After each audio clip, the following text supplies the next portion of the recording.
going on, guys? Welcome back to the channel. You know who it is by now, Jimothy. So ladies and gents, I'm back after my exploits in London at the YCS, and boy oh boy was it an experience, ladies and gents. And it's something that I've kind of taken note of, and I'm gonna make a few changes for when I attend the next one, which I would definitely be doing if I get the opportunity to do so. But anyway, I want to show you guys a list that I took and my thoughts on the YCS, a couple of thoughts about my own performance, and some of the things about the format I think are going to change and that I kind of dislike, and yeah, just the whole issue surrounding just like the game at the moment. Well, say it's an issue, it's just the state of the game basically. But anyway, I'm going to get straight into the list, ladies and gents, so you can see what I took, and I will see you on the other side for a tournament report. Catch you in the next one. Peace.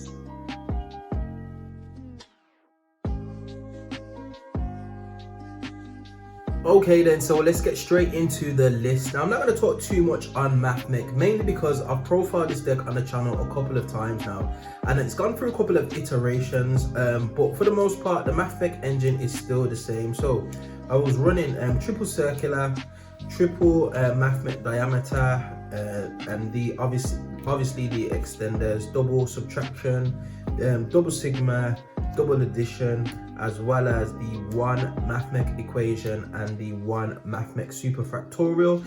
At one stage I was considering playing two superfactorials just for the tournament, just because I was scared of Diablosis, but that did not come up whatsoever. Even when I did play against Kashtira, you only need one, you only need to resolve one. If you do resolve this fully and you kind of like don't win the game, there's a little bit of an issue unless your opponent shotguns like Cosmic Cyclone in the draw phase or something silly like that. So definitely a strong engine, ladies and gents, and the reason why Mathmech has seen so much success, because the engine is very, very tight and compact. Literally, that's all you need. Everything else either gets you into your engine or is a interruption. Speaking of engine, another additional engine is obviously the triple parallel exceed, which just, this card's crazy. Small world bridge extender allows you to go into just multiple extra deck monsters. It's crazy, as well as being a bridge for this thing here, which is Gamma-Seal the Sea Turtle Kaiju. Now, I wish this was actually another card that I've got in my side deck, which I'll go over later on, ladies and gents, but having it in the main deck and being able to easily search it did make a lot of sense, and it did work out when I actually got it to resolve. Typically what's happening is if you're in a YCS or any kind of upscale event, your opponent is not going to let you resolve Small World unless they don't have an opportunity to kind of like stop it, because Small World is such a powerful card. Yes, it is inherently a -1, but it gets you to exactly what you need, most notably this thing. And people were very, very cognizant of Kaiju's running around the whole like event basically. So Kaiju's played a large part in the metagame, and it still kind of like exists now, especially with how Kashtira players tend to leave their boards open to a Kaiju. So definitely glad I included it, but just wish it was another card in my side deck. Next, onto the hand traps. Again, not going to spend too much time. This is literally what won me a lot of my games. Triple Ash Blossom, you know how it goes. Triple Infinite Impermanence. Drawing this off Decode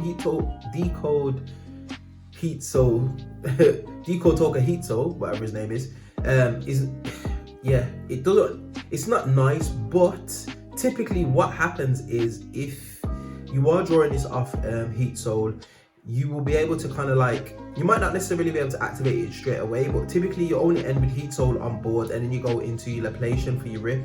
Now obviously your opponent's gonna clear some kind of monsters, and if they do leave you with no monsters on field, you can resolve this for a second time.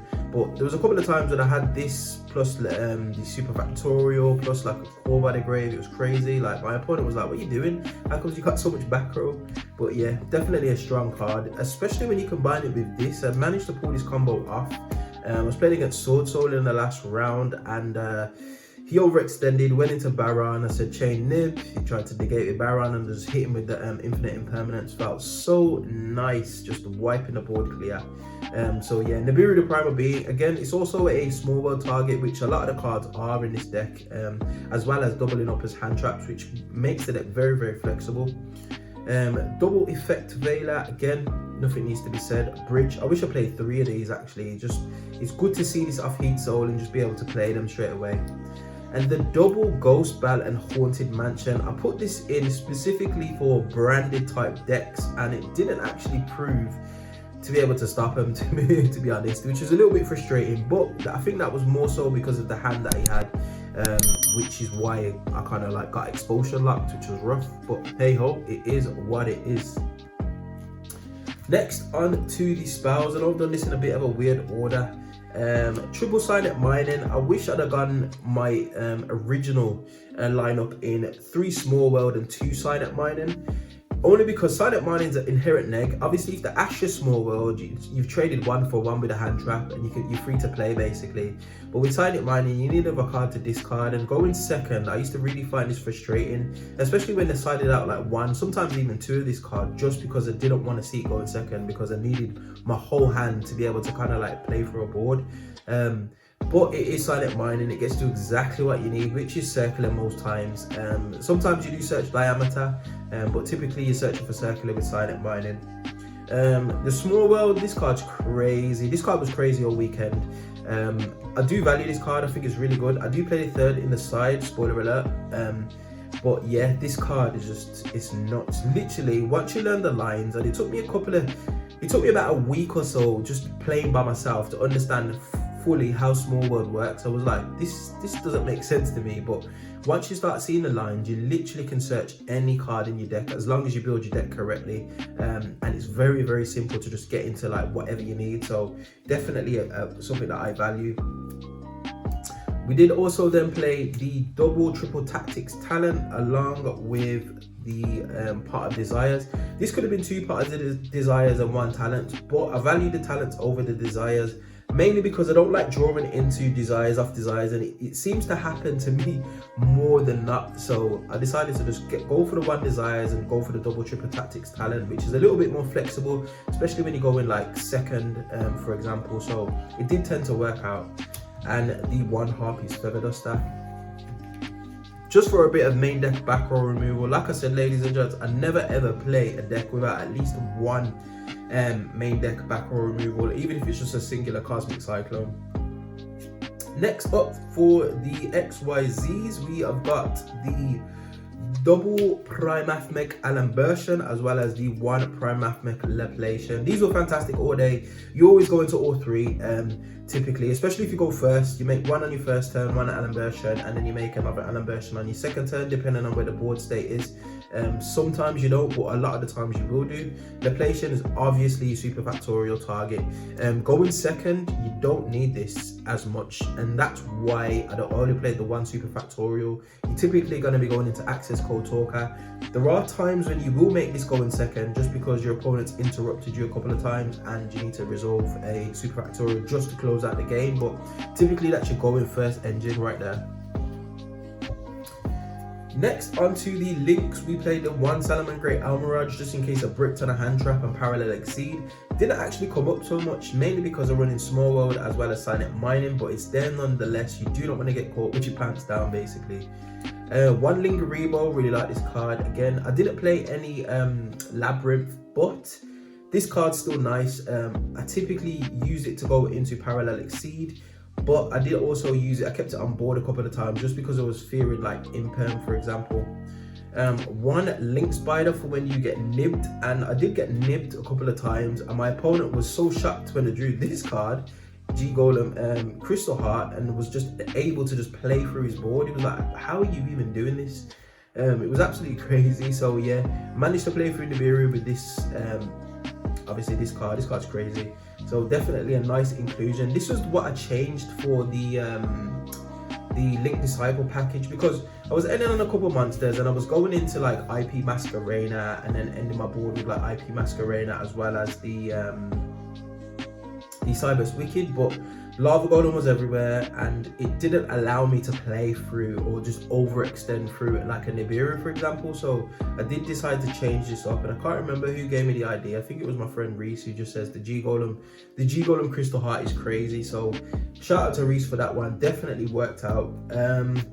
Then we played the one Cyburst Wicked, the update jammer for just easy OTKs, not once per turn, which is what I found out this YCS. You can actually bring it back off your transcode talker and then go into access code talker and just proc it again, which is just crazy. So something to keep in mind, ladies and gents.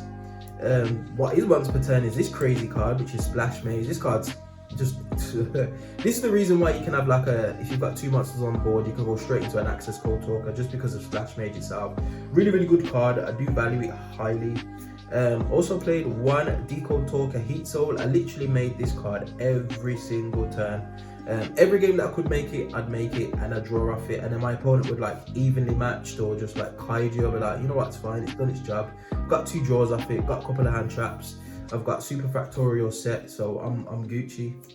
And then finally we played the one transcode talker as well as the double access code talker, just to be able to play through the Nibiru. Also, if you get ripped by Diablosis, which never happened like I said previously, it's always just good to have the 2.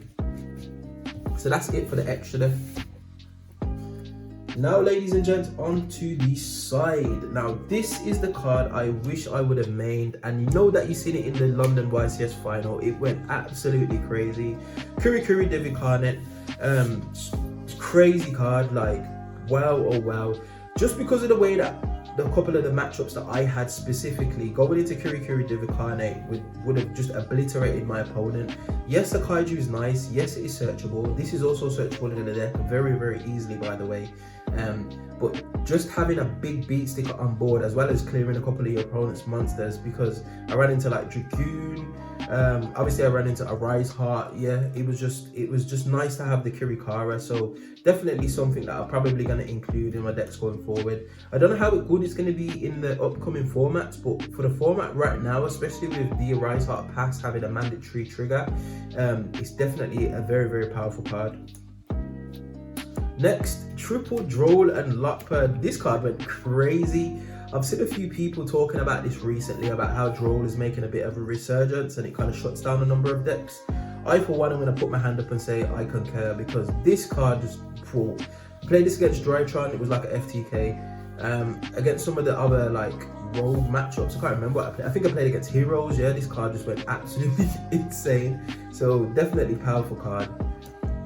Artifact Lancia, again, another powerful card. Prosperity was everywhere, and you can shotgun this in the standby phases, which is something that I tried to tend to do if I did draw it, because I didn't want to play into Triple Tactics talents. But Artifact Lancia is crazy, stops a lot of interaction, especially with the Kashtira board, but most notably like Pot of Desires or Pot of Prosperity, which seems to be everywhere nowadays. So yeah.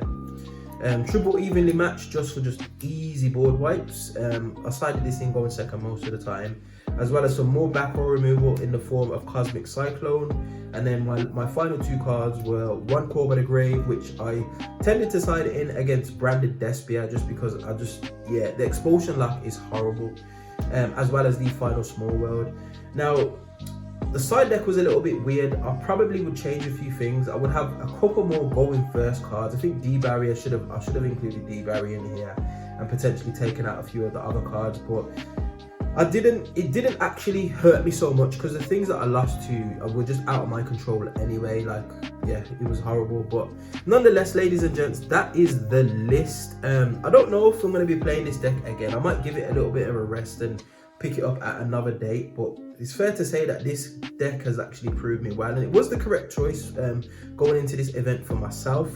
It was just a few unfortunate events which just had me kind of like reeling basically, and I'll talk about those shortly, ladies and gents. So on to the next one.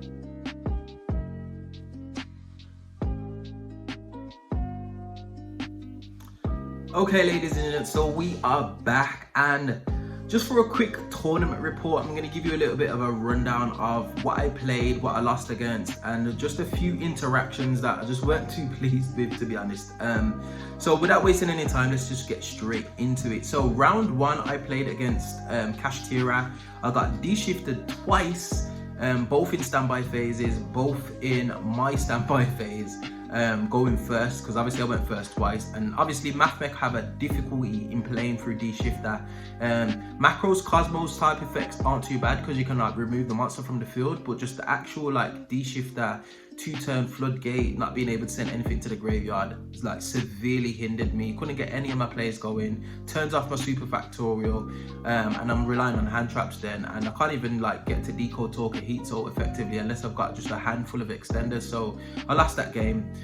Game 2 I played against Drytron, and I managed to just absolutely just obliterate my opponent. I literally drew every hand trap in the world, sided into Droll, drew Droll, activated Droll, stopped his turn completely, had Core by the Grave, Imperm, just literally everything that you could imagine, and then had Circular on top of that. So it was just a bit of a blowout against a Drytron player. It did go to time, and he decided not to sharp me because it was, I think it was like 1-1, and I'd drawn twice off Heat Soul, but I hand trapped him to death. Literally, he had no more plays, but he could have just kind of stalled for time. I think there was like 40 seconds left or something like that, but he decided to pass turn, and it allowed me to attack and obviously do lethal.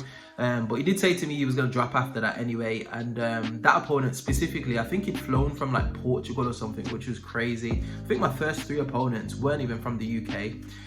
Going into round 3, I lost against Guru Control featuring Dragoon. Literally hard drew Red Eyes Fusion both times and obviously resolved it. He went into just, it was crazy. He went first, he won the die roll, he set up just the usual Subterra board with Dragoon on top, and I just literally couldn't do anything. He had Fiendus, I had a couple of hand traps I could throw at him. He negated my Small World, so I couldn't actually just kind of like get rid of the Dragoon, which was the main threat, to be honest. So he just KO'd me that one.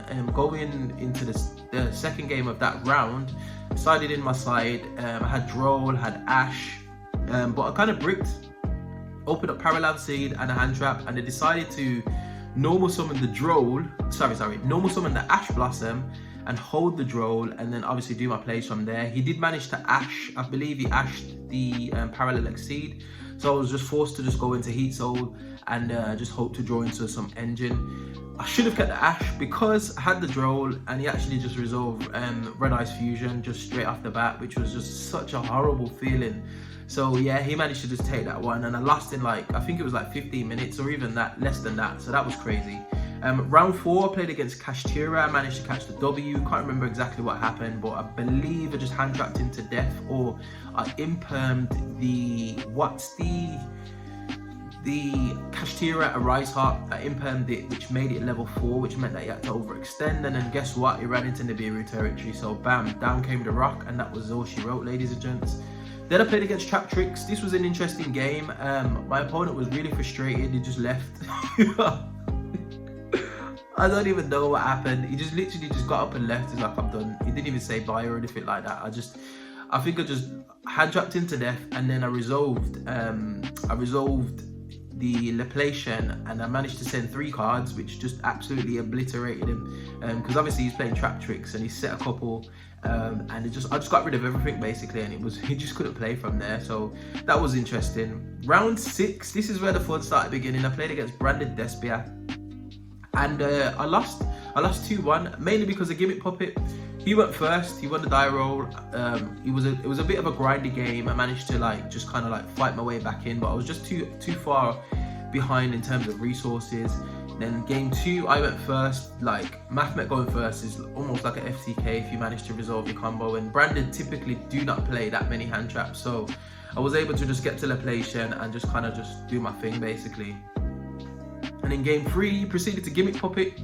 And this is what I found so frustrating, ladies and gents, because literally the loss to this player was only because of the Gimmick Puppet luck. And obviously I've decided to kind of like mitigate that from happening. But if you don't draw the out, so to speak, then you just can't do anything. And that literally lost me the game, and it was so frustrating. And it made it worse because my opponent was like apologizing. He was like, oh, I'm sorry that I have to do this, but like it's too strong of a combo to work. And I was like, you know what, I've Gimmick Puppet locked people, not Gimmick Puppet, but I've raw Disciple locked them with Branded Expulsion myself, so I get it, but it's still frustrating. So yeah, I managed to lose that. And then I played against Heroes, and I drew just the nuts. Like game 1, I think I went second and I managed to win, which was crazy. I think I made access code talker and still set up the super factorial, which was just out of this world. Couldn't recover from that. Game 2 was some crazy back and forth, and I managed to draw 2 Nibiru. So I nibbed his board once, managed to do a little bit of damage, and then he managed to recover. I think he had the Neos, the new Neos, which can like negate the battle phase by special summoning it south to the field. It can't be destroyed by battle.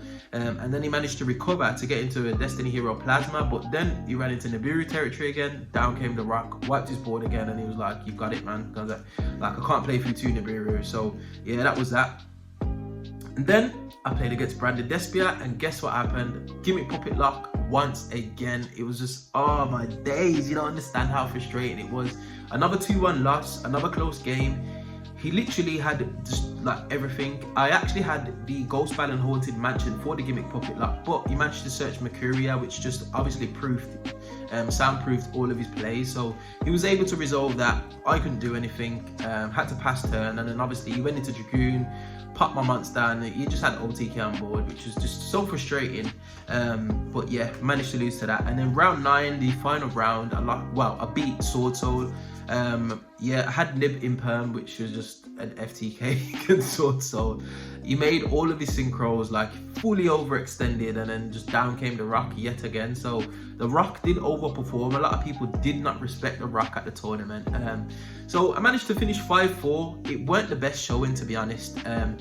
But if I discounted the 2 games that I got Gimmick Puppet Locked, it might have been a little bit different, because literally that's what lost me the game. Like I was in the game. It wasn't like I was just getting absolutely just destroyed. Like I was actually competing, but then obviously the Gimmick Puppet Lock just means that you just can't play. It's a turn skip effectively. It's like just the barrier for like every archetype in the game, so apart from like trap decks or stuff like that. So that was really frustrating, and I think that's one of the things that needs to go anyway. But I'm gonna leave you with my thoughts and feelings on the next one, ladies and gents, so catch you in a moment. Peace.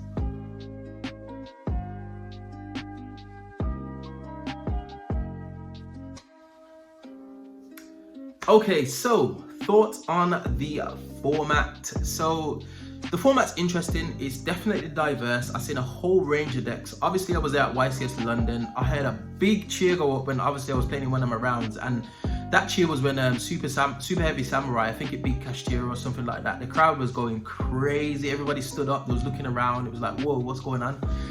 That was mad. And then obviously I went there for the final. I think I'd already left by then.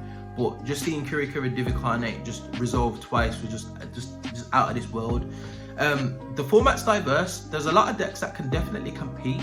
There's a few decks that are obviously stronger than others. Kashtira, I feel like, has got the most representation. That's why it appears to be the strongest deck. I don't know if it is the strongest deck. It's definitely a contender for, but it's definitely a powerful deck. And until there's any kind of like hit on the ban list, which I'll talk about in a moment, Kashtira are kind of going to run away with the format in terms of like representation. Sprite was there in a big way, ladies and gents. Sprite was all over the place. Definitely something to watch out for. Again, it won YCS London, so it's definitely a strong deck, and I believe a couple of people that I knew that I was there with were playing Sprite, so yeah, it's good. Couple of toxic things about the format. Obviously the branded expulsion line with the Gimmick Puppet, I just feel like it gives Branded a win button when it shouldn't have one. Like, Branded is strong. Branded is a classic glass cannon, and I feel like Branded is how Konami should design decks, somewhat so along with Sprite. Their engine is strong, and their engine is typically what's going to win a game, but there's a couple of critical choke points which can stop the engine from like just running away with the game basically. And I feel like decks should be like that.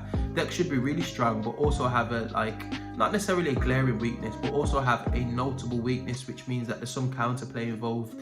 Like the Gimmick Puppet line, if you're just insulating it with like hand traps, I feel like it's so toxic. It's like being Scythe Locked, but even worse. At least with Scythe Lock, you could like special summon a couple of monsters from like your hand or whatever, and like wall up basically. But with the Gimmick Puppet line, literally I just ended on a Gimmick Puppet and one monster set, and there's nothing else I could do, which was like highly frustrating. I feel like the format's going to change a little bit when like the bestials get reintroduced, but as it stands at the moment, I feel like Branded is strong, but not as strong as it could be. I feel like Sprite is way up there. Obviously, Kashtira is up there, and Naturia Runic. Fortunately, I didn't play against any Naturia Runic in the event, but it was running rampant. When I walked around like top tables and that, I could just see it everywhere. Along with a few other road decks like Rika Sun Avalon, but just like milling your opponent out, preventing them from playing the game just like completely. I just feel like it's so frustrating. It's actually crazy. Like, I get it, it's a viable strategy. I would probably potentially do it myself if I was that inclined, but I just feel like it's something that the format doesn't need, because we're so close to a good format and you can't prepare for everything, which in my opinion I think is a good thing. You shouldn't be able to prepare for everything. There should be 1 or 2 decks which are meta, which you should be well aware of and ready for, and there should be some unknown to it, just so you kind of like change your deck building rather than it being a solved format like it was with the Kashtira format. But nonetheless, a very interesting experience. My first YCS, I didn't quite know what to expect. I went into it a little bit naive. I should have did some research. There was a lot of waiting times in between rounds. Like water, I drank about 4 liters of water just because it was so hot in the venue. I was wearing a hoodie as well. People are walking past, it's packed. There's like 4,000 people there. Yeah, it was crazy. I didn't really utilize the vendors to my full advantage. Like, I've got loads of cards that I just have that I just don't use, and I could have brought to the YCS and just got rid of. But all in all, ladies and gents, I do encourage you to go to one, and I feel like if I do go back to the YCS, I'll probably do something similar in terms of my deck choice, because I don't think my deck choice was bad. I think Mathmet topped actually in a couple of the YCS events, which was encouraging. So my deck choice was correct. It was just an unfortunate set of circumstances where I ended up getting like Gimmick Puppet locked and just not being able to play in like game 3. So definitely something to bear in mind, ladies and gents. But we find ourselves at the end of another video. If there's anything you wanted to know about the YCS, or you wanted to share your experience, definitely get at me in that comment section below. I'm quite active in the comments at the moment, and just for the foreseeable, so I do tend to respond to every comment at the moment. So if there's anything you want to ask me specifically, feel free to get at me in the comment section. But did you enjoy this content? If you did, you know what to do by now. Hit that like button, share, subscribe, all of that beautiful good stuff, and I will definitely see you guys on the next video. Hope you enjoyed. Peace.